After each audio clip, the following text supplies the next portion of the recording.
मेरी प्रार्थना है आदरणीय आचार्य नरेंद्र मैत्रेय जी से कि वो अपना उद्बोधन उनका मैं पहले स्वागत करना चाहता हूँ अपना समय देने के लिए। प्रत्येक रविवार को प्रातः आकर के हम सभी का मार्गदर्शन करते हैं। बहुत सुंदर विचारों की श्रृंखला जो चल रही है, यज्ञ में जीवन, इस विषय के ऊपर हमारा जीवन यज्ञ में किस प्रकार बने और यज्ञ का वास्तविक स्वरूप क्या है, यज्ञ कहते किसे हैं, यज्ञ का प्रयोजन क्या है और यज्ञ कितने प्रकार के हैं, कैसे-कैसे होते हैं, उन सभी चर्चाओं को बहुत अच्छे तरीके से कर रहे हैं। पिछली बार एक बहुत सुंदर कहानी के माध्यम से उन्होंने समझाया था कि किस प्रकार यज्ञ के द्वारा एक उदाहरण देकर के उन्होंने बताया कि एक द्राक्षा को पूरे गुरुकुल के विद्यार्थियों में बाँट दिया गया और एक यज्ञ के द्वारा एक छोटे से तिल को भी हम पूरे विश्व में पहुँचा सकते हैं। तो इतना सूक्ष्म पदार्थ यज्ञ में डल कर के हो जाता है। तो इस प्रकार का जो चर्चा उनकी चल रही है, मेरी प्रार्थना है आदरणीय आचार्य नरेंद्र मैत्रेय जी से कि कृपया अपने विचार श्रृंखला को आप आगे बढ़ाएँ और हम सभी का मार्गदर्शन करें। आदरणीय आचार्य नरेंद्र मैत्रेय जी। बहुत बहुत धन्यवाद जितेंद्र जी। मेरी आवाज आ रही है? जी, आ रही है। चलिए, बहुत बहुत सभी को और बहुत सारे चेहरों को मैं देख रहा हूँ। आप सबको बहुत साधुवाद, धन्यवाद। आइए पूरी श्रद्धा के साथ सभी करबद्ध होकर के उपविष्ट हों। आचार्य जी नमस्ते। हाँ, नमस्ते जी सभी को। ॐ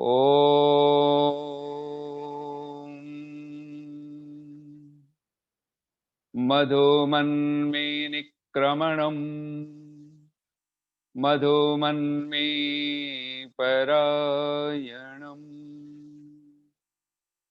वाचा वदामि मधुमत् भूयासं मधुसन्दृशः।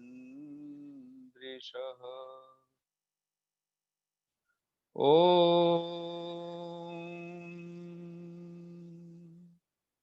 केचिद्वदन्ति धनहीनजनो जघन्यः केचिद्वदन्ति गुणहीनजनो जघन्यः व्यासो वदत्यखिलशास्त्र गिरां प्रणीता नारायण स्मरणहीन जनो जघन्यः। ॐ नमः शम्भवाय च मयो भवाय च नमः शङ्कराय च मयस्कराय च नमः शिवाय च शिवतराय च। ॐ शान्ति शान्ति शान्तिः। आर्य समाज फरीदाबाद और सभी समाजों के सभी अधिकारी वर्ग, महिला समाज, पुरुष समाज, पूरे भारतवर्ष से, दिल्ली आदि सभी प्रांतों से और देश विदेश से सभी उपस्थित धर्मप्रिय सज्जनों, मातृशक्ति और आप सबको बहुत बहुत शुभकामनाओं के साथ कि जहां आप सबने अभी अभी जो वार्षिक उत्सव आपका संपन्न हुआ उसके लिए बहुत बहुत साधुवाद, बहुत बहुत शुभकामनाएं, बधाई। और ऐसी विषम परिस्थिति में भी यज्ञ याग के माध्यम से जुड़े रहना एक बहुत बड़ा उत्साह और धैर्य आप सबका, वो एक बहुत बड़ी। वहीं पर आपने अभी जो चर्चा की है दिवंगत आत्मा के लिए, महाशय धर्मपाल जी के लिए, तो हम सब की तरफ से और हम सब की अंतरात्मा से अत्यंत विनम्र श्रद्धांजलि कि ऐसी जब आत्माएं कोई, ये जो 3 वर्ण हैं, ब्राह्मण, क्षत्रिय, वैश्य, इन तीनों में और हम कहीं खड़े होते हैं तो हमें भी वैसा ही। ये भामाशाह कौन थे? महाराणा प्रताप को अपना सर्वस्व, धन संपदा जो कुछ था वो सब आहूत कर दिए, उनको सौंप दिए थे। इसलिए आज भी भामाशाह का नाम दानी के रूप में आता है, तो भामाशाह का नाम लेते हैं। और निस्संदेह ऐसे ही दान, ज्ञान का, शक्ति का, धन का, श्रम का, ये चारों वर्ण अगर हम उसमें महारत हासिल करें, तो इससे बड़ी और श्रद्धांजलि कुछ हो नहीं सकती है। वहीं पर आप सबका मैं पूरा मुझे नहीं पता लगा है, लेकिन जिस भी आपके खास लोगों के जिनके जन्मदिन हैं, विवाह वर्षगांठ आदि हैं, और उन सब की बहुत-बहुत शुभकामनाएँ। आइए पूरी श्रद्धा के साथ हम लोग एक महामारी के रूप में, यानी ये रोग जो एक विषाणु का एक बहुत बड़ा, कि पूरी सरकारें डरी हुई हैं, सब लोग, पूरा विश्व त्रस्त है। अब ये क्या है, बेबूझ पहेली, लेकिन हर कोई कहता है कि लगभग कोई 50-100 वर्ष के अंतराल आते-आते कुछ न कुछ विशद रूप से, बृहद रूप से और इस तरह की अवस्थाएं, परिस्थितियां उपलब्ध होती हैं। निसंदेह जब संकट आते हैं, जीवन में किसी भी तरह के संग्राम की अवस्था होती है, और ये कभी भी पूछ करके नहीं होता है, तो सहसा ही होता है, ये अचानक ही होता है। उस क्षण हम कैसे जी सकते हैं? हमारी पूरी वैदिक संस्कृति अगर हम ध्यान दें, तो ये जो 2 नाम हम दे सकते हैं, यज्ञ की संस्कृति, योग की संस्कृति। और ये यज्ञ योग पर्याय हैं ये। सिर्फ शब्द भेद है, जैसे पर्यायवाची हम बोलते हैं। यज्ञ की संस्कृति कहें, योग की संस्कृति कहें। हम लोग बोलते हैं ज्ञान योग, कर्म योग, उपासना योग। ऐसे ही यज्ञ भी 3 शब्दों में इन्हीं के साथ बोला जाता है, ज्ञान यज्ञ, कर्म यज्ञ, उपासना यज्ञ। यज्ञ का तो नाम ही है, यज्ञो वै श्रेष्ठतमम कर्म। भगवत गीता में भगवान कृष्ण निसंदेह जिस उस पूरी विधा को लेकर के हम लोग, यज्ञमय जीवन, हमारा जीवन कैसा हो तो यज्ञमय हो, हमारा जीवन कैसा हो तो योगमय हो। ज्ञान यज्ञ कह करके पुकारा गया, और भगवत गीता में तो अनेक प्रकार के यज्ञों की, जहां पे द्रव्य यज्ञ, तपह यज्ञ, ज्ञान यज्ञ, और वहां पर सबको एक जगह पे समेट करके द्रव्यमय यज्ञ कहा और एक जगह पे ज्ञान यज्ञ कहा। द्रव्य यज्ञ क्या है? जो परमात्मा ने हमें साधन दिया है, जो दिख रहा है, जो भौतिक रूप से हमें सब उपलब्ध है, जब इसके माध्यम से हम जब यजन कर रहे होते हैं, वह द्रव्य यज्ञ है। लेकिन जब हम ज्ञान के साथ, परमात्मा की उस अध्यात्म विद्या के साथ जब जुड़ जाते हैं, जिसको पराविद्या कहा, एक अपरा विद्या के माध्यम से जब यजन करते हैं, मानो वो द्रव्य यज्ञ है। एक परा विद्या है, जो अध्यात्म की विद्या है, जो हम सब के जीवन का परम लक्ष्य है, वह यज्ञ, जिससे हम मोक्ष तक को प्राप्त करते हैं, जिससे हम परमात्मा को अभी और यहीं अनुभव करते हुए जीवन मुक्त अवस्था में जब जीवन जीते हैं, उस अवस्था का नाम वह परम यज्ञ कहलाएगा। तो यह जो यज्ञ में जीवन है, सचमुच में अगर ये शब्द ही इस बात को बहुत ढंग से हमें हृदयंगम कर लेना चाहिए, जीवन ही जीवन तब कहलाने योग्य है जब वह यज्ञमय हो, जब वह योगमय हो।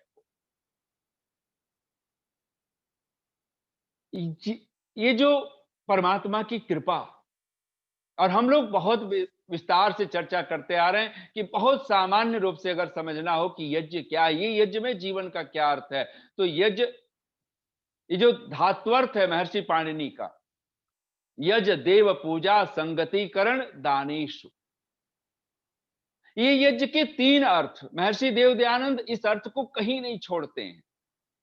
और इसीलिए यज्ञ के जब भाष्य आप पढ़ेंगे, और खास करके यजुर्वेद का 18वां अध्याय, वैसे तो सारे अध्याय यज्ञ की महिमा में, पहला अध्याय तो अगर आप पूरी तरह से पढ़ें, तो यज्ञ को वसु कह करके पुकारा, वसो पवित्रम असि। अगर खुद पवित्र होना हो, दूसरों को पवित्र करना हो, खुद निर्मल होना हो, औरों को भी निर्मल निष्पाप बना देना हो, तो कहते हैं वह यह जो देव यज्ञ है, अग्निहोत्र है, इसकी बहुत बड़ी महिमा। और ये देव यज्ञ वही कर पाता है जो परमात्मा की उपासना से जुड़ जाता है, जो ब्रह्म यज्ञ जिसको संध्या उपासना कहा, जो इससे कभी दूरी नहीं बनाता है। इसलिए यजमाना शब्द यजमानस्य पशून पाहि, जब ऋषि दयानंद जब इसका भाष्य करते हैं तो यजमानस्य कहते हैं, तो यह परमेश्वरम सर्वोपकारम धर्मम यजति,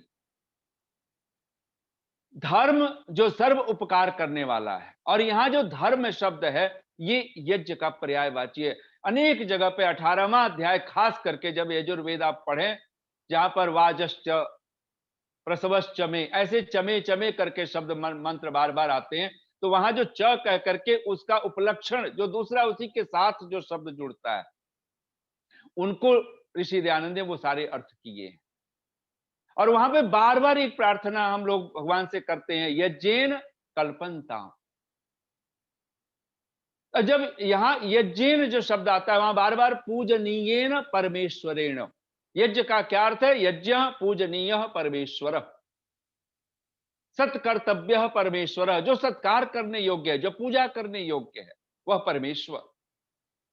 यज्ञ यज्ञेन धर्मानुष्ठानेन, ऋषि दयानंद करते हैं यज्ञ का अर्थ है धर्मानुष्ठान, यज्ञ धर्म अनुष्ठानम।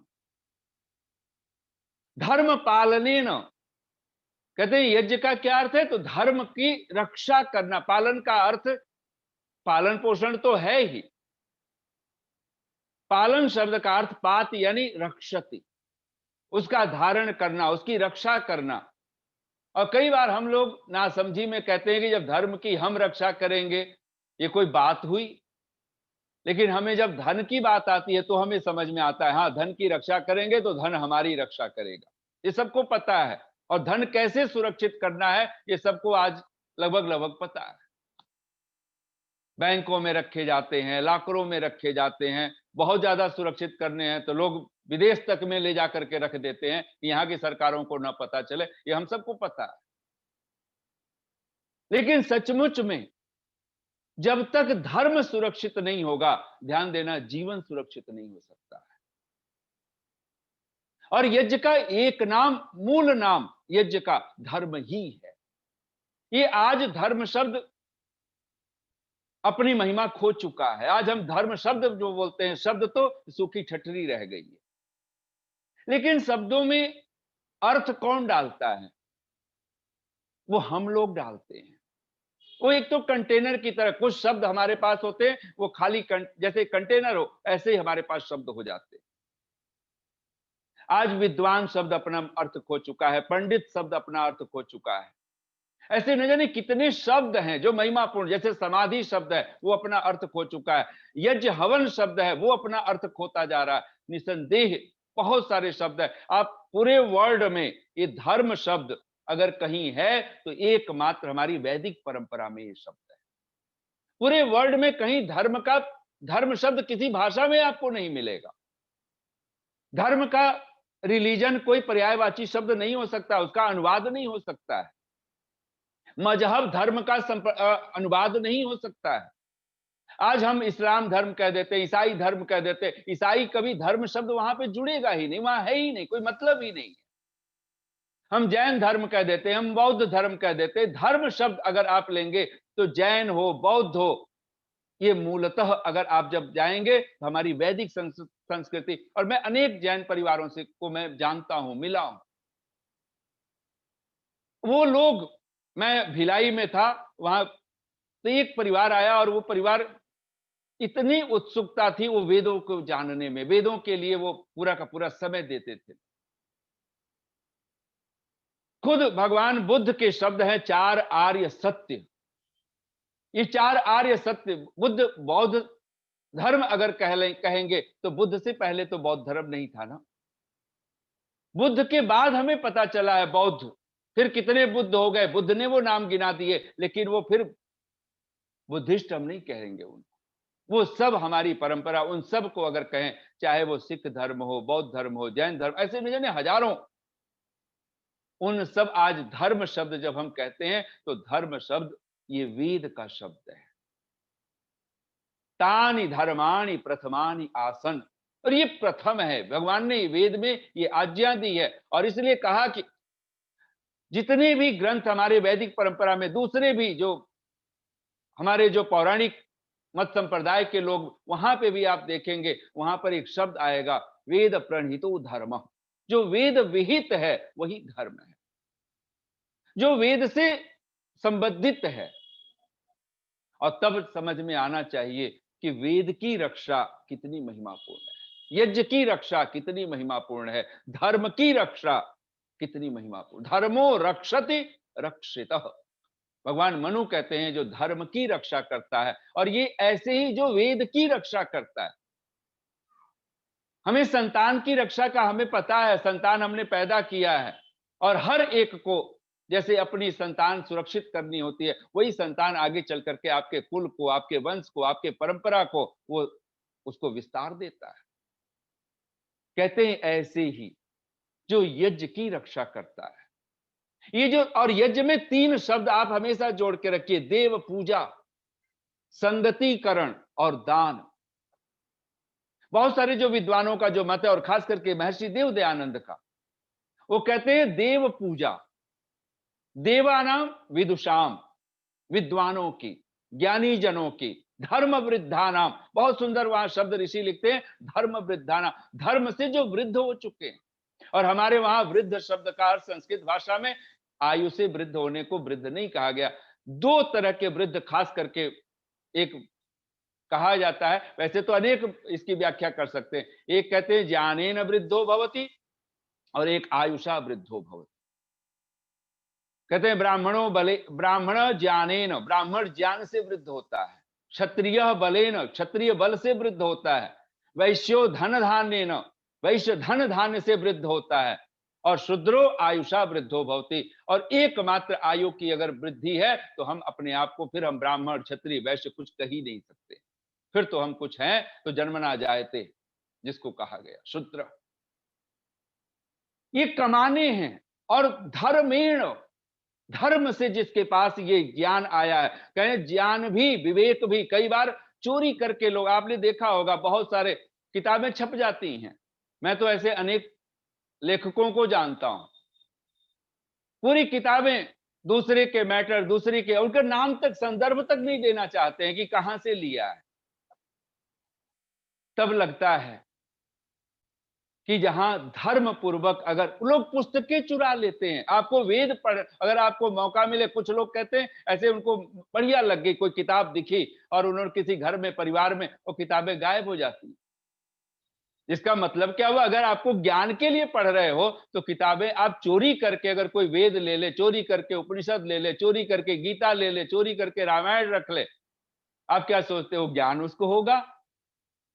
लेकिन हम सोच रहे हैं ऐसा हो सकता, इससे बढ़कर के और कोई नासमझी नहीं हो सकती। ज्ञान के बारे में हमें अगर ये पक्का है कि चोरी करके वेद पढ़ा हुआ वेदज्ञ नहीं हो सकता है, तो बिल्कुल पक्का कर लीजिए, चोरी करके शक्ति इकट्ठा किया हुआ, चोरी करके धन इकट्ठा किया हुआ भी किसी काम का नहीं हो सकता है। यह कौन बताता है? यह यज्ञ बताता है। और यज्ञ क्या है? यज्ञ में जीवन क्या है? बहुत सुंदर, हम लोग रोज पंक्तियां बोल रहे हैं, और बहुत ज्यादा पंक्तियां नहीं है। यज्ञ जब हम लोग हवन करते, अग्निहोत्र करते हैं, तो रोज हम वो प्रार्थना पढ़ते हैं, यज्ञ रूप प्रभो हमारे भाव उज्जवल कीजिए, छोड़ दे में छल कपट को मानसिक बल दीजिए,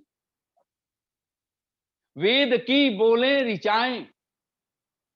अगर यज्ञ में जीवन होगा तो हम क्या बोलेंगे? हमारी वाणी में क्या चढ़ेगा? वेद की बोले ऋचाएं। जब हमारी वाणी उद्घाटित होगी, वेद के मंत्र हमारे मुख से उच्चरित होने चाहिए। वेद अध्ययनार्थम ब्रह्मचर्यम, ऋषियों का कथन है कि वेद के लिए ही ब्रह्मचर्य है। ब्रह्मणी वेदे वा, खुद महर्षि देवदयानंद लिखते हैं, ब्रह्मणी वेदे वा चरितुम शीलम यस्य स ब्रह्मचारी। कौन ब्रह्मचर्य को उपलब्ध होगा? कौन संयम को उपलब्ध हो सकता है? कौन उपस्थ इंद्रिय का संयम कर सकता है? कहते सिर्फ वही कर सकता है, वही ब्रह्मचारी हो सकता है। ब्रह्मणी वेदे वा चरितुम शीलम यस्य, जो ब्रह्म यानी परमेश्वर, और वेद यानी भगवान की वेद वाणी, इनमें जिनका आचरण, जिनमें जो इनको जीने लग गया, इनको पीने लग गया है, इनको पढ़ने, इनकी उपासना में लग गया है, कहते हैं वो ब्रह्मचारी। फिर उसको संयम अलग से सिखाना नहीं पड़ता है। फिर उसको इस पागलपन के ब्रह्मचर्य के नाम पर जो पागलपन बहुत कुछ दिखाई देता है, फिर उसका कुछ लोग उसका खंडन करने में लगे हुए हैं, कुछ मंडन करने में लगे हुए हैं। फिर वो न मंडन करने वालों को पता है, न खंडन करने वाले को पता है, क्योंकि ब्रह्मचर्य तो ब्रह्म नाम वेद का है, ब्रह्म नाम परमात्मा का है। ये दो मूल अर्थ हैं। और इसीलिए जब भगवत गीता में भगवान कहते हैं ये ब्रह्म शब्द क्या है, ये वेद क्या है, ये यज्ञ क्या है, तो कहते हैं यज्ञ कर्म समुद्भव, कर्म ब्रह्मोद्भवम, ब्रह्म अक्षर समुद्भवम। यानी क्या करना चाहिए, क्या नहीं करना चाहिए, इसकी उत्पत्ति कहां, कर्म, यज्ञ कर्म समुद्भव, यज्ञ सत्कर्म से उत्पन्न हुआ है, इसलिए यज्ञ को श्रेष्ठतम कर्म कह करके पुकारा। ये जो पंच महायज्ञ है, इससे बढ़ करके श्रेष्ठतम कर्म कोई धरती पर नहीं हो सकता। अगर यज्ञ की रक्षा करने का अर्थ है ये 5 यज्ञ, और इन पांचों यज्ञों में देव पूजा, देवों की संगति, देवों को दान, ये 3 अर्थ आपको कभी नहीं छोड़ने। देवता कौन है? जो धर्म वृद्ध हैं, जो धर्म से आपूरित हो चुके हैं। मत धर्म कहो प्रतिमा के प्रति जगने वाले आकर्षण को, मत धर्म कहो प्रतिमा के प्रति जगने वाले आकर्षण को, भक्ति प्रभु की मत समझो कुछ फल फूल मिष्ठान समर्पण को। वह धर्म नहीं होता जिसके कारण आशा या तृष्णा ही जागे, वह धर्म धर्म कहलाता है जिस पर सर्वस्व निछावर हो।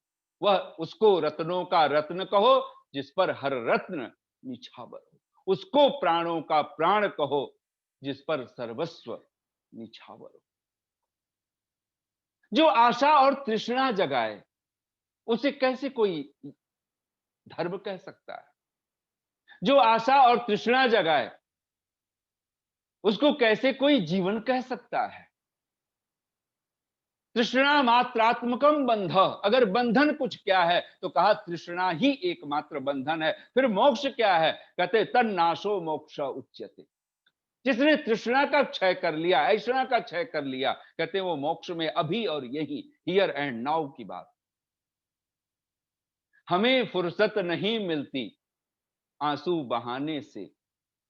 हम लोग तो जब भी अगर हम हंस भी रहे हो तो भी शायद उसमें भीतर पीछे कोई कहते ना, तेरा यशोगान कहीं दंभ का दर्पण तो नहीं, तेरी मुस्कान के पीछे कोई उलझन तो नहीं।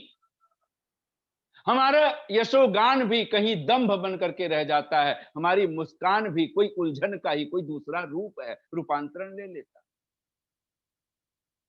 कौन सुमन कहलाएगा? कौन शिव तन्मे मनः शिव संकल्पमस्तु, ये किसका मन हो सकता है? जिसके जीवन में यज्ञ है, जिसके जीवन में धर्म है।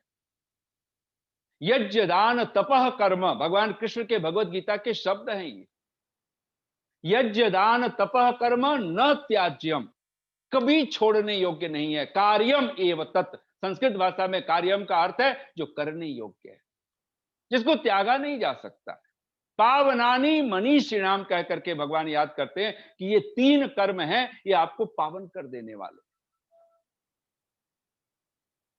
और जो किसको पावन करते? जो इनकी रक्षा करता है, इसलिए उनको मनीषी कह करके पुकारा गया, उनको द्विजा नाम कह करके पुकारा गया। स्तुता मया वरदा वेद माता पावमानी, लेकिन लिखा द्विजा नाम। जो द्विज हैं, जो पात्र बन चुके हैं, जो सतपात्र हैं, उन्हीं को ये वेद पावन कर सकते हैं। आचारहीनम न पुनंति वेदा, जो आचरणहीन है, जो चोरी करके वेद पढ़ना चाहता है, चोरी करके धन इकट्ठा करना चाहता है, चोरी करके, चोरी शब्द के बहुत बड़े अर्थ आप कभी ऋषि दयानंद को पढ़ें, ऋग्वेद के भाष्यों में अनेक प्रकार के चोरों की गणना की हुई है। कोई ब्याज लेता है, कोई जिसको आज रिश्वत कहते हैं। आजकल तो हम लोग मजाक में ऐसे जीते हैं ना, कहते हैं कि एक जगह लिखा हुआ था रिश्वत लेना अन्याय है, तो वहीं पर कोई व्यक्ति जो उस ऑफिस में अधिकारी जहां पर वो लिखा हुआ था, जब वो अपनी कुर्सी पर बैठा तो उसने बड़े प्यार से वहीं पर नीचे लिखा व्याख्या, रिश्वत लेना अन्य आय है। अन्य आय है, और आज ये अन्य आय को लोग बहुत बड़ी कमाई समझते हैं। आप ये कार्य करते हो, हाँ ठीक है, ऊपर से क्या मिलता है जी आपको? ऊपर से क्या मतलब है? ऊपर वाले का मतलब नहीं होता है वहां, ऊपर वाला परमात्मा। वहां वही अन्याय हमारे जीवन में, जहां चोरी करके ज्ञान इकट्ठा किया जाता हो, चोरी करके धन इकट्ठा किया जाता हो, चोरी करके शक्ति, सत्ता हाथ हाथ में पकड़ी जाती हो, कहते हैं ना वो सत्ता कभी काम आती है, ना वो धन कभी काम आता है, ना वो ज्ञान कभी काम आता है। वो यही अभी दलदल में जैसे आदमी फिर फंसता है, तो जितना वो निकलने की कोशिश करता है, कहते हैं उतना ही वो डूबता है, उतना ही वो और पागलपन में पड़ता है। कहते हैं ना, एक विद्यार्थी ने पूछ लिया कि बेटे, दो राजनीतिक दल जब आपस में उनका गठबंधन हो, दो दल मिले, उसको क्या कहते हैं? तभी गठबंधन तो मैंने बोल दिया, वो अध्यापक ने नहीं बोला था। उसने कहा कि दो राजनीतिक दल जब आपस में मिलते हैं तो उनको क्या कहते हैं? तो जो छात्र था उसने कहा, सर दलदल कहते हैं। गठ अब हम सोचते हैं गठबंधन, कहां गठबंधन? वो दलदल है, क्योंकि वहां चोरी है, अन्याय है, छल है, कपट है। छोड़ दे में छल कपट को, मानसिक बल दीजिए, ये यज्ञ का भाव है। जब तक आपके जीवन से छल कपट नहीं छूटता है, वेद की बोले ऋचाएं सत्य को धारण करें। और हमने कभी, ये पूरी प्रार्थना हम पढ़ जाते हैं, हमने कभी विचार ही नहीं किया कि सत्य को धारण करें। सत्य को धारण अगर आप करते, कौन कर सकता है? ये केवल द्विज कर सकता है, केवल मनीषी कर सकता है। इसलिए हवन भी घी सामग्री जला देने का नाम नहीं है। कितना पदार्थ, इसलिए दंभार्थम यह सेवते, जो दंभ के साथ किया जाता है उसको कभी धर्म नहीं कहा गया, उसको कभी कुछ कोई शुभ नाम नहीं दिया गया। दंभम बिना यह क्रियते सधर्म, आचार्य चाणक्य कहते हैं जो दंभ के बिना किया जाता है, पाखंड के बिना किया जाता है, दिखावे के बिना किया जाता है, जहां कोई दंभ दिखावा प्रदर्शन पाखंड नहीं है, उसका नाम धर्म है, उसका नाम यज्ञ है। जब हम दिखाने के लिए यज्ञ करने लग जाएं, हमने एक यज्ञ कुंड, बहुत सारे विद्वानों का मत है और खुद महर्षि देवदयानंद का, एक कुंड जब वो कहते हैं लाख आहुति, तो एक कुंड की बात की है, और 4 हाथ लंबे चौड़े। 2 लाख आहुतियां देने के लिए कहते हैं, तो कहते हैं 6 हाथ लंबे चौड़े। इसका मतलब है आपकी क्वांटिटी आपकी क्वालिटी के साथ अगर जुड़ती है तो आपका यज्ञ यज्ञ होता है। उसको यथा विधि अगर विधि पूर्वक करते हैं, जो यज्ञ के 5 अंग हैं, ऋषि दयानंद के आप शब्द पढ़ेंगे, सांगोपांगम यज्ञम कुर्वन्ति। विद्वान कौन क्या करते हैं? तो यज्ञ को सांगोपांग करते हैं, यज्ञ के अंगों के अनुष्ठानों के साथ करते हैं, उसका विधि देखते हैं, उसके पात्र देखते हैं। हम लोगों ने इस पर बहुत चर्चा की हुई। निसंदेह ये सब चीजें जब आपके जीवन का अंगभूत होती हैं, मत धर्म कहो प्रतिमा के प्रति जगने वाले आकर्षण। ये प्रतिमा केवल मूर्ति नहीं है, ये जो संसार को देख करके, संसार के लोगों को देख करके, चेहरों को देख करके, और जब हम आकर्षित होते हो, फला व्यक्ति बड़ा सुंदर है, बहुत बहुत व्यक्तित्व उसका अद्भुत है, हम वहां चलते हैं, वो उनको सुनते हैं, उनको देखते हैं, ये कहा धर्म नहीं हो सकता। धर्म कोई आकर्षण का नाम, धर्म चादर का नाम नहीं है कि ओढ़ लिया। इसलिए कहा न लिंगम धर्म कारणम, न लिंगम न वयः, न आयु कारण है, न कोई चिन्ह कारण है कि बाहर से हमने कैसे चद्दर पहन लिए, कैसे कपड़े ओढ़ लिए और हम धार्मिक हो गए, नहीं हुआ जा सकता। धर्म के लिए तो आपको धर्म चादर नहीं है, धर्म चमड़ी की तरह है कि जिस पर एक खरोंच भी आएगी तो फिर बैठा नहीं जा सकेगा। हम लोग तो धर्म को भी चादर की तरह ओढ़ लेते हैं, जैसे हवन में बैठे तो हमने कुछ, ठीक है वहां एक व्यवस्था है, लेकिन हम कुछ का कुछ करने लग जाएं। जो आजकल हम राजनेताओं को सुनते हैं कि वहां गए तो कहते हैं गंगा गए तो गंगा दास, यमुना गए तो यमुना दास। नहीं, कभी अपने भीतर हम झांके, हमें फुर्सत नहीं मिलती आंसू बहाने से, गम पास आ बैठे तेरे से दूर जाने से। हमें फुर्सत इसलिए नहीं मिलती है क्योंकि हमने जहां बैठना था वहां हमने बैठना ही नहीं सीखा। जिसकी पूजा करनी थी, जिसका सत्कार करना था, वो हमने सत्कार ही नहीं सीखा। जिसकी आराधना करनी थी, उसकी कभी हमने आराधना नहीं की। जीते जी जिनको फूल चढ़ाने थे, उनको कभी 2 फूल नहीं पकड़ाए, मरने के बाद हमने उनको फूलों से लाद दिया है। हम कौन लोग हैं? हम ही लोग हैं।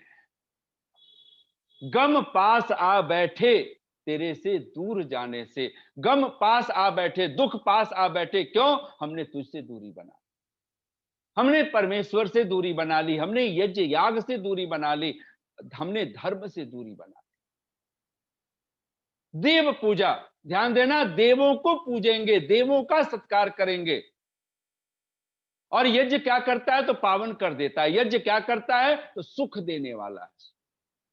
सुम नहु कह करके पुकारा है भगवान भी और यज्ञ भी, ये दोनों 2 कार्य करते हैं। देवहु सुम नहु, ये देवताओं को पुकार लेने वाले हैं, दिव्य गुणों को पुकारने वाले। यज्ञ करने वाला दिव्य गुण, दिव्यताओं से युक्त होने लगता है। एक ही शर्त है, नित्य श्रद्धा भक्ति से यज्ञादि हम करते रहे। हम लोगों ने कितनी बार पढ़ा है। अच्छा, आज हम लोग, आप सब मानते हो कि अगर कोई आशीर्वाद लेना है, हाँ जी आशीर्वाद दे दीजिए, तो आशीर्वाद कैसे देते हैं? भगवान को आंख मूंद करके, चाहे आंख खोल करके, हे प्रभु ऐसा कर दीजिए, यही तो हम बोलते हैं। लेकिन वो आशीर्वाद बनेगा कब? जब हमारे वो दिल से निकलती हो पुकार। हमारी शुभ कामनाएं, हमारे धन्यवाद कब पूरे होंगे? जब वो दिल से निकलती हो, वो हृदय से निकलती हो।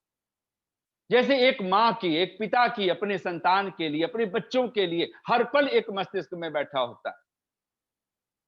मैंने सुना है एक मजाक की, एक व्यक्ति कार ड्राइव कर रहा था और कार ड्राइव कर रहा था, हाईवे पे था। बहुत बड़ा बोर्ड लगा हुआ था कि सावधान हो जाइए, घर पर आपका कोई इंतजार कर रहा है। ऐसा नहीं लिखा था, उसने पढ़ा, सावधान, घर पर आपकी पत्नी इंतजार कर रही है। कहते हैं गाड़ी, उसकी जो स्पीड, पहले तो खूब वो तेज चला रहा था, बोला कि अब यहां पर उसने 2 बातें कही। वो अपने मन में जोड़ लिया कि घर पर पत्नी इंतजार कर रही है। स्पीड खुद ब खुद कम हो गई। बहुत तेज चल रहा था, घर पर कोई आपका इंतजार कर रहा है, पता नहीं कौन आ गया है, कौन कोई पैसा देने आया है, कोई सामान सम्मान के लिए आया है, ये सोच करके स्पीड और बढ़ जाती थी। तो उसने एक सुझाव दिया कि स्पीड ब्रेकर अगर जो लिखते हैं बड़े बड़े बोर्ड, अगर वो ये लिखें कि घर पे आपकी पत्नी इंतजार कर रही है, अपने आप स्पीड कम हो जाएगी। लोगों ने पूछा मतलब क्या है तुम्हारा? उसने कहा सबको पता है पत्नी के पास जाना है, जब तक सुखी रहना है पत्नी से दूर रह लो, दुखी होना है तो पत्नी के पास चले जाओ। हमने ये व्याख्या बना रखी, इसलिए आज सारा मजाक हमारा पति पत्नी पर।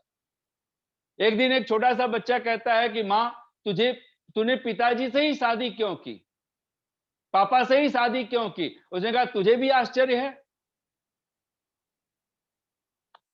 हम जो कुछ कर रहे हैं हमें पता है वो सब एक्सीडेंटल हो चुका है हमारे लिए।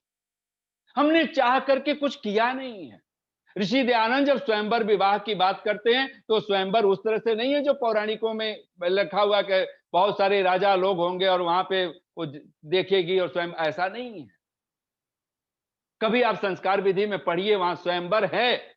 बस वहां भाव ये है कि वर को भी वधु को भी दोनों को पता हो कि मेरी शादी किससे हो रही है, कौन शादी करना चाहता है, उन दोनों की फिर बातचीत हो। और ऋषि दयानंद लिखते हैं दोनों पक्षों के जो वृद्ध सुजान, जो उत्तम व्यक्ति हो, वो उनकी परीक्षा करें, वर पक्ष की भी और वधु पक्ष की भी। तो पूरी पूरी विधि है। आप कभी संस्कार विधि पढ़िए, हम लोग स्वयंवर पढ़ लेते हैं। आज पूरी जगत में, आज पूरी तमाशा, पूरा जोक, पूरा चुटकुला अगर बना हुआ है वो पति पत्नी के रूप, और जिस जहां पति पत्नी ही जिन्होंने यज्ञ को संभालना है, जिन्होंने यज्ञ करके संस्कार किए हैं। और आज तो विवाह संस्कार भी, आज आप कह नहीं सकते, आज न जाने कहां कहां सारे पैसे, तन मन धन सब लुटाया जा रहा है, लेकिन उस संस्कार के साथ नहीं लुटाया जा रहा, इसलिए पता भी नहीं। कभी भीतर हम झांकें अपने आप में।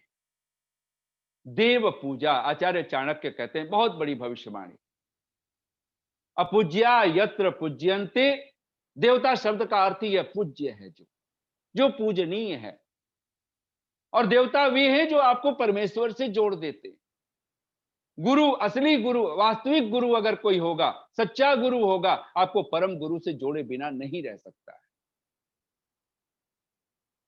देव पूजा, संगतिकरण और दान।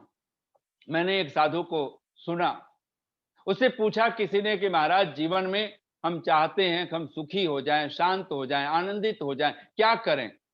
उसने बहुत ठेठ भाषा में, उसने कहा शास्त्र की बात सुनाऊं या अनुभव की बात सुनाऊं? उन्होंने कहा महाराज, शास्त्र की बात तो हम सुनते रहते हैं, सुन लेंगे, आप अपना अनुभव सुनाइए। उसने सीधे सीधे कहा फिर लिख लो। बोला खाओ पियो छको मत। खाना पीना तो ठीक है, लेकिन ये छकना, ये छक करके खाना, ये ठीक नहीं है। और चिंतक कहते हैं कि आज उपवास कर लेना, अगर किसी को कहो उपवास करो, वो कहेगा बिल्कुल कर लेंगे, बताइए कितने दिन करना है, 1 दिन करना है, 2 दिन करना है? आपने देखे बड़े बड़े व्रत बीत जाते हैं बिना पानी पिए। किसी को कहो, चिंतक कहते हैं किसी को कहो कि उपवास कर लो, कुछ मत खाओ, कहेगा बिल्कुल ठीक है। किसी को कहो खूब खाओ, तो भी कहेगा बिल्कुल ठीक है, खा लेंगे। लेकिन किसी को कहा जाए उतना ही खाओ जितना भूख है, बहुत मुश्किल है। सम्यक जिसको कहा गया, हमारे सामने जब कोई स्वादिष्ट कोई वस्तु आ जाती है, हम सारी लाइनें, सारी मर्यादाएं, सारी सीमा रेखाएं तोड़ देते। और ये खाना, ये आहार केवल भोजन की बात नहीं है, सारी इंद्रियों के साथ जोड़ लीजिए। साधु कहता है खाओ पियो छको मत, देखो भालो। दूसरा सूत्र कहता है देखो भालो तको मत। कोई चीज देखनी हो, हम टकटकी बांध करके देखने लग जाएं, किसी का मकान देखा, किसी के बच्चे देखे, किसी की पत्नी देखी, किसी का पति देखा, और हम टकटकी बांध करके हम तकने लग जाएं, तो कहा यह जीवन का सूत्र नहीं हो सकता, ये सुखी होने का सूत्र नहीं हो सकता है।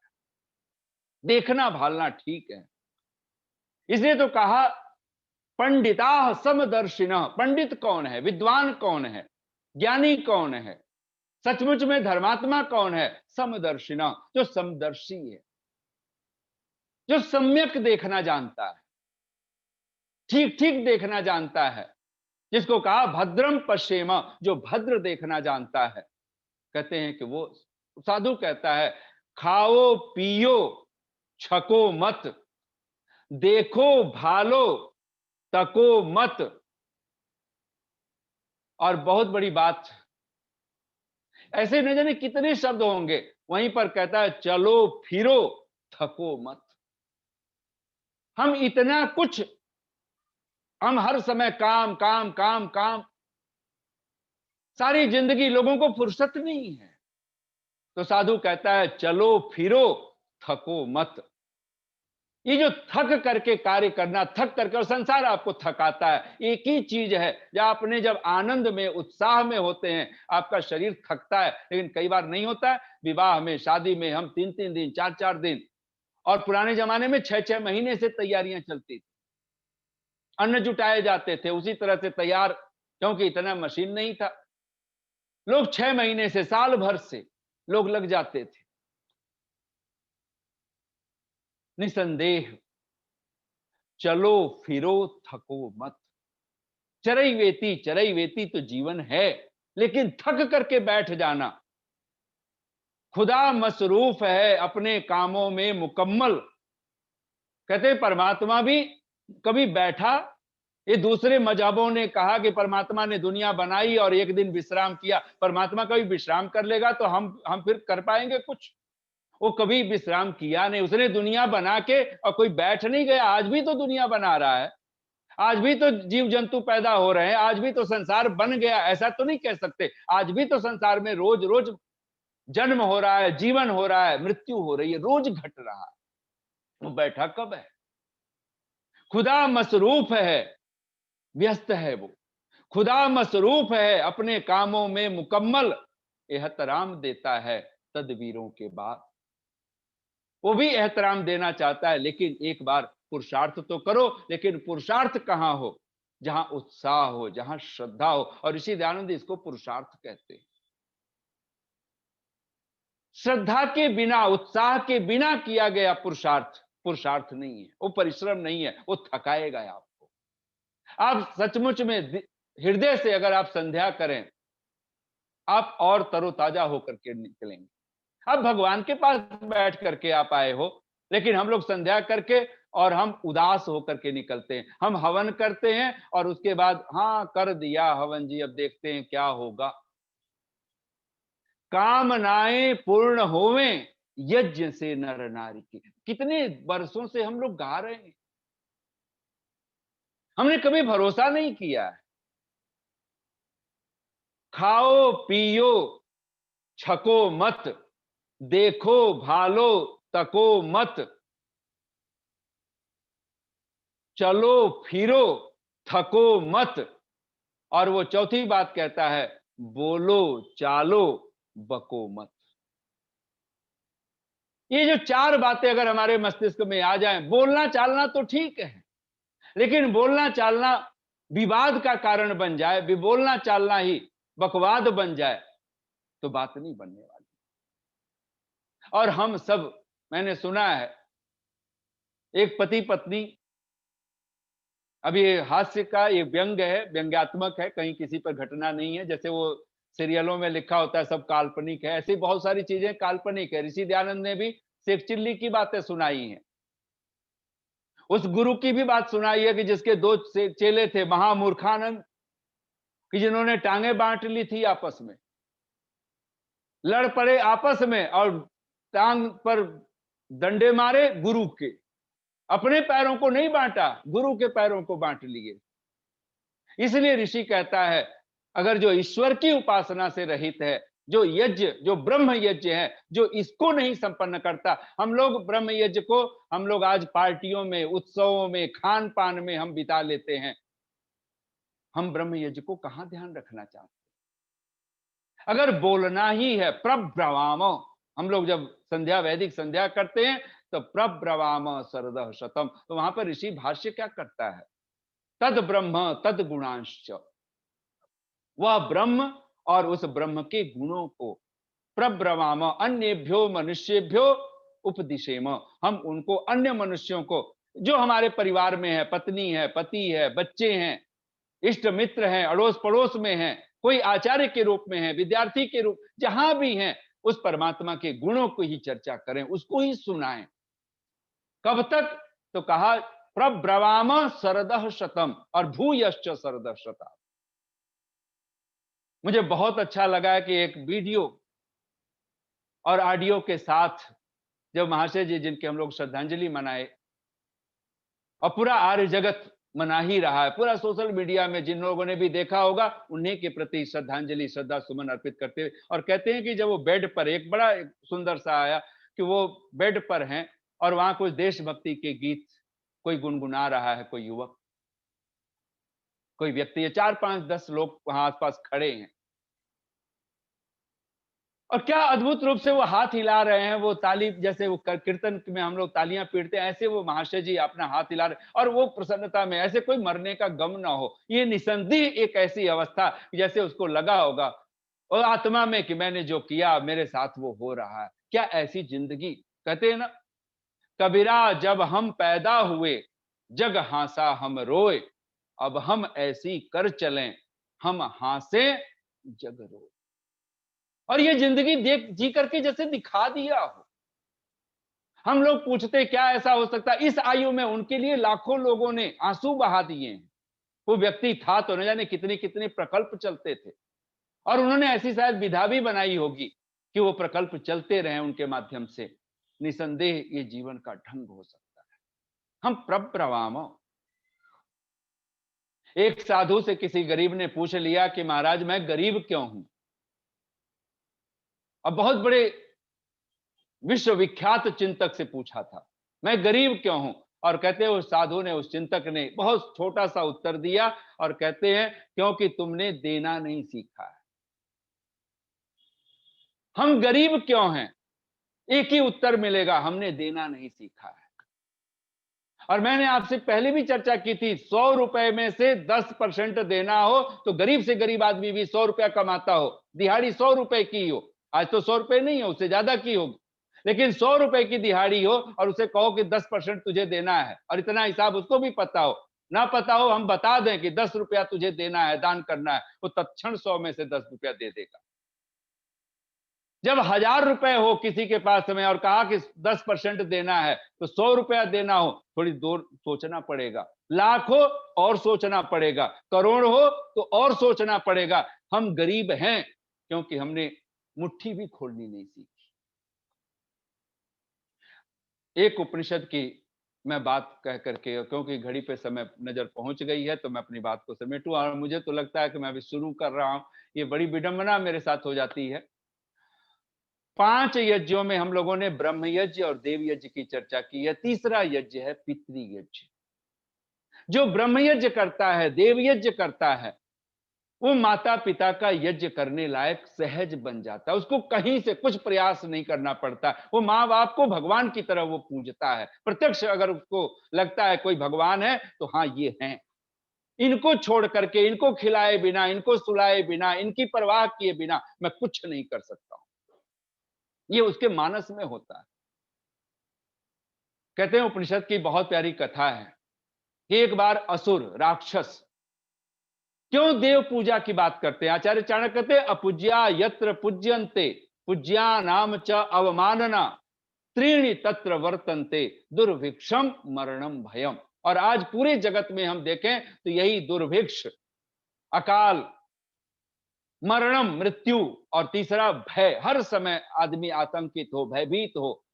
और आज तो पूरे विश्व में अगर ये चीजें देखें तो तीनों चीजें फैली हुई हैं, मृत्यु का डर, ये महामारी आदि, अकाल, कहीं बारिश हो रही है तो इतनी बारिश हो रही है, दिल्ली में तो बारिश नहीं हुई और दुनिया भर में हम लोग टीवी पे देख रहे हैं कि लोग डूब रहे हैं, दिल्ली में तो वर्षा का कुछ पता भी ना चला।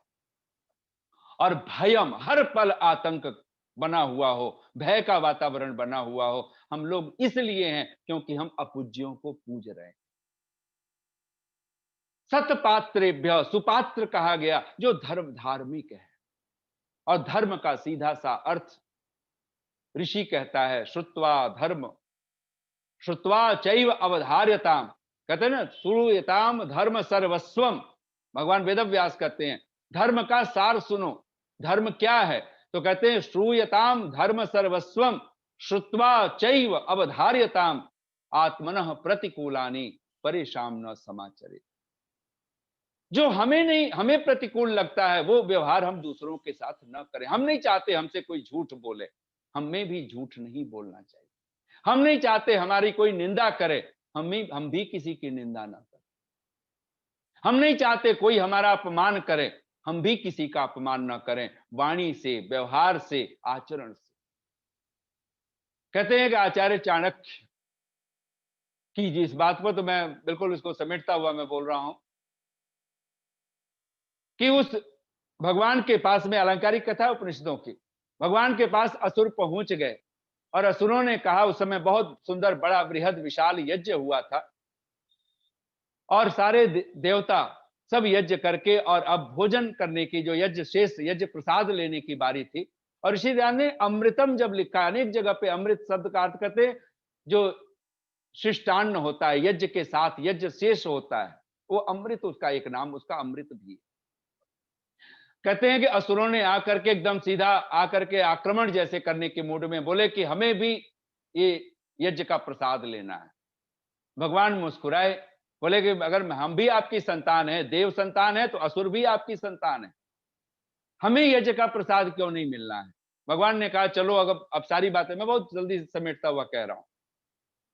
कहते हैं कि अगर यज्ञ का तुम्हें प्रसाद लेना, एक छोटी सी परीक्षा होगी, और छोटी सी परीक्षा यह है कि तुम्हें समय के अंदर एक समय सीमा होगी, घंटी बजेगी भोजन करने की, और भोजन करने के समापन की भी घंटी बजेगी, उतनी देर में तुम्हें भोजन कर लेना है। असुरों ने कहा ठीक है, और हम तो जितना खा जाएंगे उसकी कोई कल्पना नहीं कर सकता। कहते हैं कि दोनों पुराने जमाने में आप सबको पता है कि भोजन कराते थे तो पंक्तियों में बिठाते थे, परोसा जाता था, आमने सामने बिठा दिया जाता था। बफर सिस्टम जैसा कुछ था नहीं। कहते हैं असुर बैठ गए। भगवान ने कहा छोटी सी शर्त है इस भोजन के साथ में, तुम भोजन तो करोगे लेकिन हाथ की जो कोहनी जो मुड़ती है, ये हाथ पे खपटियां बांध दी जाएंगी, स्ट्रेट हो गया हाथ, ही इस पे ये मुड़ नहीं सकेगा। असुरों ने कहा है तो बड़ा, क्योंकि पहले बैठ गए हैं। उन्होंने कहा यही काम देवताओं के साथ भी होगा ना। भगवान ने कहा हाँ, यही काम देवताओं के साथ भी होगा। असुरों के हाथ में वो खपचियां बांधी गई, सारे असुर पंक्तिबद्ध बैठे आमने सामने, भोजन परोस दिया गया और असुर भोजन पर टूट पड़े, क्योंकि बहुत सुगंधित भोजन था, यज्ञ का प्रसाद था। असुरों ने खाना शुरू किया, सब भोजन उठाएं, आसमान की तरफ ले जाएं, फिर अपने मुंह में छोड़ें, ऐसे तो कभी खाया ना। कहते हैं घंटी समापन की बज गई, सारा खाना खराब हो गया, कई कपड़े खराब हो गए।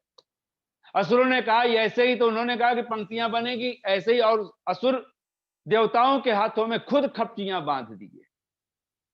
देवता भी आमने सामने बैठे हैं और कहते हैं घंटी बज गई भोजन के प्रारंभ करने के। देवताओं ने तत्क्षण हाथ जोड़ के भगवान को सबसे पहले तो धन्यवाद दिया है। तुम ही निवेदित भोजन करहीं, प्रभु प्रसाद पट भूषण धरहीं। जो देवता है, जो पूज्य है, वो तो यही करता है। ओम अन्नपते अन्नस्य कह करके भगवान की आराधना की, फिर भोजन की तरफ देखा। और देवता तो वो होते हैं जो आज कहते हैं ना लखनवी जो सभ्यता, पहले आप। बोलना तो था नहीं क्योंकि परीक्षा थी। देवताओं ने इशारे में कहा गुरुजी पहले आप तो शुरू करें, सामने वाले को, हर कोई सामने वाले को कह रहा है पहले आप करें तो मैं करूं। असुरों ने तो ऐसा कुछ था नहीं, वो तो अपना ही पेट, असुर कहते हैं प्राण को, जिसको अपना पेट, अपने प्राणों की चिंता, वो असुर।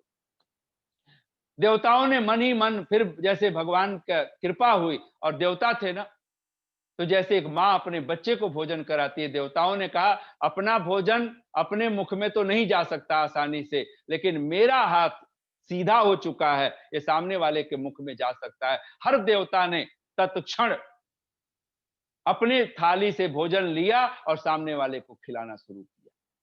और कहते हैं कि असुर सिर पीट रहे थे, छाती पीट रहे थे कि ऐसा हम क्यों नहीं कर सके, क्योंकि घंटी बहुत बाद में बजी और सारे देवता तृप्त होकर के उठे थे।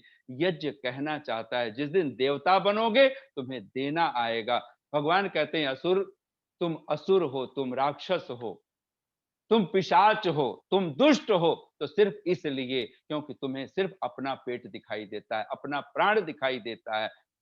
लेकिन भगवान, मैं उसका होता हूं, भगवान कहते हैं मैं उसका होता हूं जो जिसे दूसरे का पेट, जिसको दूसरे के प्राणों की फिक्र पड़ती है।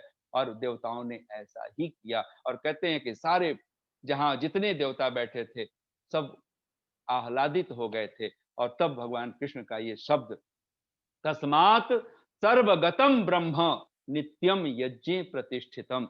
भगवान जो सर्वव्यापक है वो हर पल यज्ञ में प्रतिष्ठित होता है। कभी इसलिए कभी खिलाना भी पड़े, अपने माता पिता को खिला करके, अपने बुजुर्गों को खिला करके, अपने दादा दादी को खिला करके खाने की परंपरा डालें। उनको जीते जी दो फूल पकड़ाएं, उनको जीते जी उनके दान दक्षिणा दें, भले उनके पास लाखों करोड़ों हो। ये मैं बोल चुका हूं बहुत पहले, इसलिए आइए अंत में 4 पंक्तियां कहता हुआ, और मैं अक्सर जो बोला करता हूं, और ये यज्ञ भगवान की धरोहर है। आइए वो पंक्तियों के साथ में ही, मेरी एक धरोहर है तू, रखना जरा संभाल कर, अपनी कविता छोड़ गया हूं साथी तेरे गांव में। मेरी एक धरोहर है तू, रखना जरा संभाल कर। एक कविता कैसी है? ये भगवान का वेद, ये यज्ञ के मंत्र। मेरी एक धरोहर है तू, रखना जरा संभाल कर, अपनी कविता छोड़ गया हूं साथी तेरे गांव में। पास पड़ी है सरगम सितार, पास पड़ी है सरगम लेकिन मौन है, तन्हाई में सुनता किसकी कौन है। थांभे कौन उमड़ती दृग बरसात को, सब रो रहे हो तो कौन किसके आंसू पोछे। थांभे कौन उमड़ती दृग बरसात को, एक साधना फूल खिलाया बड़े यत्न से पाल कर। यह जीवन, यह मनुष्य जीवन बड़ी बड़ी जन्मों भगवान की कृपा और अनेक प्रकार के पुण्यों का प्रताप है जब यह मनुष्य जीवन मिला। एक साधना फूल खिलाया बड़े यत्न से पाल कर, मुरझ न जाए कहीं देखना यह पीपल की छांव में। पीपल अश्वत्थ नाम संसार का है, और जैसे पीपल के पेड़ के नीचे कोई वृक्ष फलता फूलता नहीं है, कहते हैं इस संसार रूपी वृक्ष के नीचे कोई फलता फूलता नहीं है। वो फल हमें, वो वृक्ष दूसरा है जिसको ढूंढना होगा, और जिसकी यत छाया अमृतम, जिसकी छाया में हम अमृत, अमृत है, मोक्ष जैसा है। एक साधना फूल खिलाया बड़े यत्न से पाल कर, मुरझ न जाए कहीं देखना यह पीपल की छांव में। अपनी कविता छोड़ गया हूं साथी तेरे गांव में। मैं बहुत सारी पंक्तियां छोड़ के अंतिम पंक्तियां बोल रहा हूं। सांसें चलती मैं भी चलता जा रहा, सांसें चलती मैं भी चलता जा रहा, बाती जलती मैं भी जलता जा रहा। मेरा उसका और परमात्मा से हमारी कोई दूरी स्थान की नहीं है, समय की नहीं। मेरा उसका बहुत फासला मीत रे, वो फासला स्थान का नहीं है, समय का नहीं है। अभी दिया जलाएंगे, अभी अंधेरा मिटेगा, अभी चलेंगे, अभी कहीं पहुंचेंगे।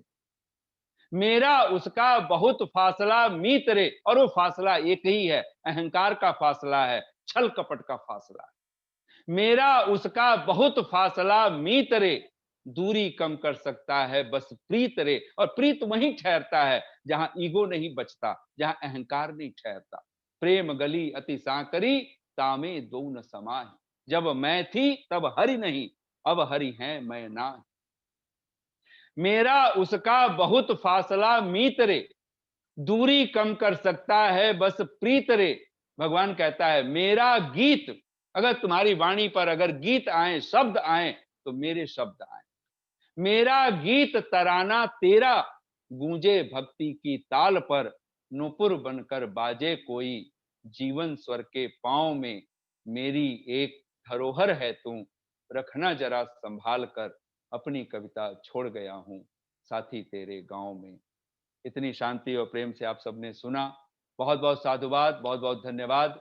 और परमात्मा करे कि हम सब के जीवन में यह जो यज्ञ है, ये जो परमात्मा है, यज्ञ ईश्वर, यज्ञ धर्म, ये जो यज्ञ धर्म का स्वरूप है, यह यज्ञ जो त्याग का स्वरूप है, दान का स्वरूप है, यज्ञ श्रद्धा, जो श्रद्धा का स्वरूप है, यह यज्ञ हमारे जीवन का अंग बन जाए।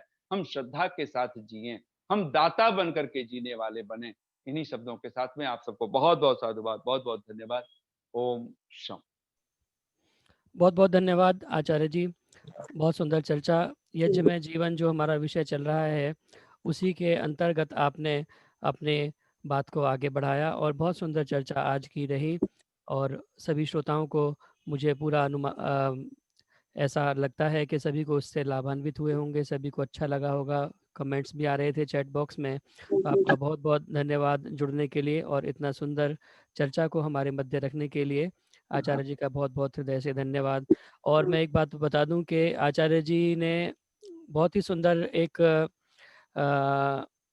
यूट्यूब के ऊपर अपलोड किया है, वैदिक संध्या और वैदिक यज्ञ के ऊपर एक बहुत सुंदर उन्होंने बनाया है। और वैदिक संध्या का बहुत अच्छे ऋषि के मंत्र जो हैं, ऋषि के अर्थ हैं, जो शब्द हैं ऋषि के, उनको पिरोते हुए वैदिक संध्या को बहुत अच्छे तरीके से आप उसे देख करके और साथ साथ में कर सकते हैं। तो मेरे को आचार्य जी ने बहुत पहले भेजा था, लेकिन मैं आपको इसलिए शेयर नहीं कर पाया क्योंकि मैंने खुद उसे सुना नहीं।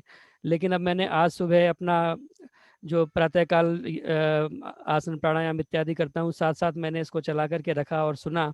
तो बहुत ही अच्छे शब्दों में और बहुत ही सुंदर तरीके से उसमें संध्या, वैदिक संध्या को आचार्य जी ने जो है संकलन किया है। और उसके अंदर मंत्र लिखे भी हुए हैं और उच्चारण भी आप साथ-साथ में आचार्य जी का उच्चारण इतना अच्छा और स्पष्ट है कि साथ में आप सुन कर के अपना उच्चारण भी उसमें सुधार सकते हैं और अच्छे तरीके से उच्चारण कर सकते हैं वैदिक संध्या के मंत्रों का। और अर्थ तो एक से बढ़कर एक, क्योंकि वो ऋषि के शब्द हैं, इसीलिए उनका अलग ही प्रभाव है। तो आचार्य जी ने बहुत सुंदर तरीके से उसको पिरोया है। तो ये मैं आपको वीडियो का लिंक भेज दूँगा यूट्यूब का, वैदिक संध्या और वैदिक यज्ञ वाला मैंने अभी सुना नहीं है, लेकिन आप उसे अवश्य